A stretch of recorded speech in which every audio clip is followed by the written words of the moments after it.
passe au bord d'une autoroute, on se dit, mon Dieu, comment ces gens peuvent vivre là, comment est-ce qu'ils vivent?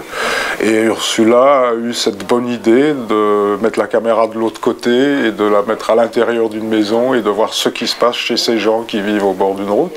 Et ça crée des situations croquignolesques et des situations angoissantes et des situations évidemment aussi quelque peu tendues et dramatiques. Il y a tout ce mélange, cette histoire permet tout ce mélange de genre et d'émotions et de sensibilité.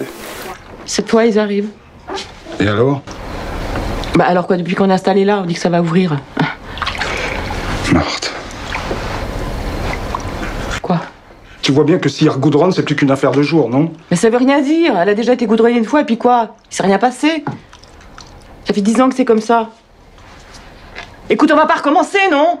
Ce père va finir par murer complètement cette maison pour essayer de trouver un certain confort de vie. Évidemment, ça va être l'inverse. Vivre totalement dans le noir, sans air, sans ouverture vers le jour, dans un capharnaüm sans nom pour finir.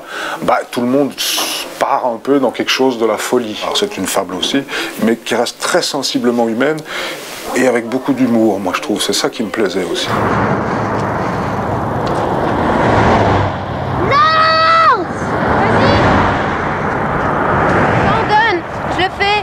Non, surtout pas, reste couché. Non. Ok. Mais prends quand même un peu d'élan. Allez, lance! Lance, maman! C'est toujours difficile au départ de faire des films avec des enfants parce qu'il suffit de mal les choisir pour déséquilibrer. Ceci dit, c'est pareil pour des acteurs professionnels, hein, vous pouvez aussi mal les choisir. Mais voilà, Ursula avait écrit le film en pensant à Isabelle, donc voilà, moi j'étais ravi que ce soit elle qui le fasse parce que c'est un garant de quelque chose, un garant non pas d'une qualité mais d'une sensibilité, aussi d'une qualité.